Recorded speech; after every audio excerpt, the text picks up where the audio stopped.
Just think about it. You can automate your coffee machine to heat up every single morning without touching a button. You can track exactly how much power your computer has consumed over the last month. You can make sure the TV goes off through the night, and you can tie everything into almost every major smart home protocol that exists today. All of that from this modest-looking outlet extender. It's Shelly's Power Strip Generation 4, so let's inspect. Hi, nice to meet you. Please make yourself comfortable because the next few minutes are going to be extremely useful if you're planning to improve your smart home setups. And before we dive in, a small disclaimer: this video has been in the making for months, and it is part of a smart home series that I've been planning for over a year now. And if you're already deep into the home assistant and other automation workflows, I think a lot that you're going to see now is going to feel rather familiar. And I hope that you can share your wisdom in the comments below this video. If you're just starting your smart home journey, well, be warned, this is extremely fun, extremely addictive, but requires a lot of time, a lot of dedication, reading, analytical thinking, and to be ready to fail many times. So, with this out of our way, this is Shelly's Power Strip Generation 4. At first glance, it kind of looks like any other power strip, but it is not. If you know how to use it, it can become a genuinely important backbone of your smart home setup. And I'll try to keep this video very practical, packed with examples and some useful ideas and automations. The Power Strip Generation 4 arrives in this box, and the first thing you're gonna notice are the supported protocols. Wi-Fi and Bluetooth are expected, but Zigbee and Matter will make smart home enthusiasts really happy. Matter, in one sentence, is a universal smart home protocol that lets devices from different brands talk to each other reliably and securely.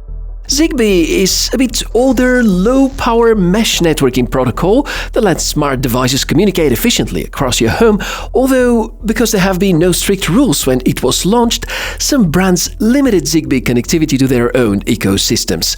Luckily, there already are plenty of workarounds. And yes, out of the box, you'll easily link to Google Home or Apple HomeKit and kind of use it with all the limits of these ecosystems, especially if you enjoy simplicity and don't really want to get deeper into these various standards.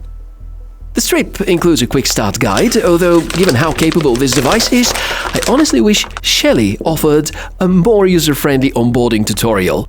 Also, I was hoping this would be fully made in Bulgaria, but apparently some components are not. The setup is extremely easy. Bind it to your Wi-Fi and the entire feature set unlocks. And beyond the app, the Power Strip Generation 4 has its own local web interface, accessible from any browser in your home Wi-Fi. I actually prefer using this one because it's easier to demonstrate on a wide YouTube screen. On the homepage, we see the 4 power outputs listed as switches 0, 1, 2, and 3. Above them, we have the status bar showing the Wi-Fi signal, BLE relay mode, cloud connection, MQTT, which is another automation messaging bus, and luckily you can use it over Wi-Fi, so it's not necessary to connect it via Zigbee. There also are placeholders for actions and schedules on the left. Mine are empty, and there's a good reason for that. We'll get there in a moment. Under Settings, Shelly gives you a ridiculous amount of freedom. You can use the Power Strip as a Wi-Fi extender. You can start it as a Zigbee router. Apart from exposing most of its controls via Zigbee, you can run it as a Matter bridge, but it's either Matter or Zigbee because they use the same radio, so you can choose one of them. And you also can run it as a Bluetooth relay, and even there's integration for KNX. Drilling down into the sections shows a lot more options for configuration. For example, here's what we have for each of the sockets. You have control over power restore behavior, the real-time monitoring, LED ring controls, there is a detach mode option, and most importantly, protections. Given the construction work around my area and the fluctuating voltage, this is essential. I even have 2 dedicated voltage monitors, which are running 24/7 as a reference, because I need to be aware if sometimes the voltage is too low, because it can be even more dangerous for home appliances health as opposed to over voltage. But let's put this aside, and as cool as all of this thus far is, the real power of the Power Strip Generation 4 unlocks when you integrate it into Home Assistant, the most popular open source smart home platform. There's a ready-made Shelly integration in Home Assistant, and once you add it, the Power Strip Generation 4 and all of its sensors appear instantly. By default, some of them are disabled, no idea why, so I had to enable the voltage monitoring manually, for example. As you have seen just a moment ago, I have two cards constantly tracking voltage fluctuations. This matters a lot for sensitive devices. It also helps me a lot with my reviews. For example, when I'm testing mini PCs, because the strip can actually check how much of power these devices consume, and I can easily measure the power consumption of laptops, of chargers, and other sorts of devices in real time. And this actually helped me to discover something about my own workflow. I keep my computer on 24/7, like all the time, and if I leave my video editing software, Adobe Premiere Pro, open overnight, my PC consumes extra between 40 and 70 watts on top of the usual, because it keeps the GPU engaged.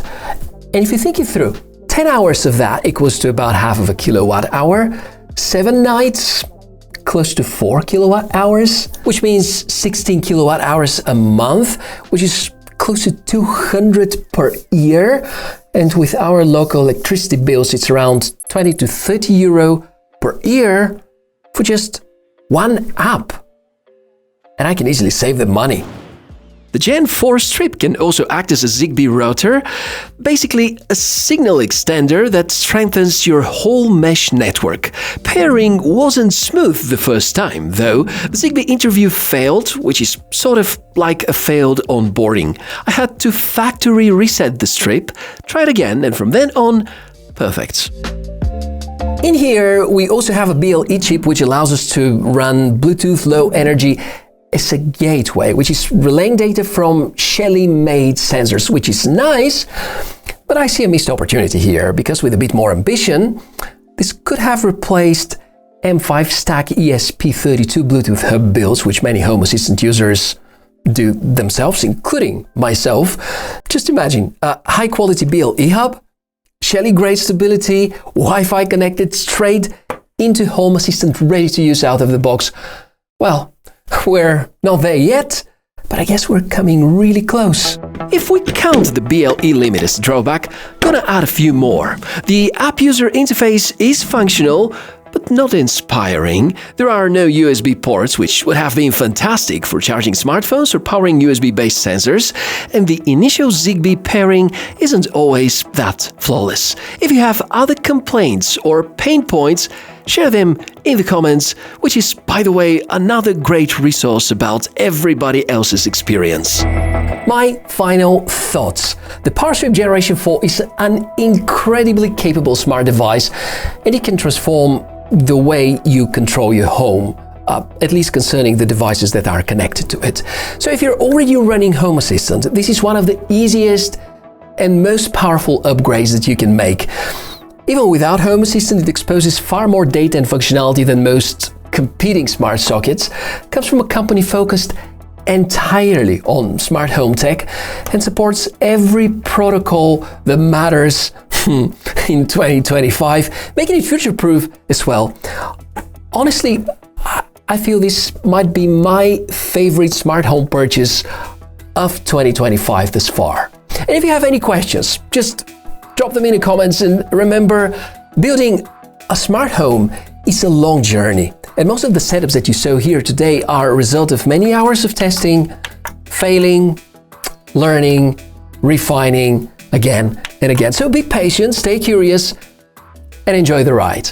Thank you very much for watching this episode. I'm Michael, the Tech Mishka. Would appreciate it if you can subscribe to the channel, give me a like if you enjoyed the video, and for any questions, you know how to reach out.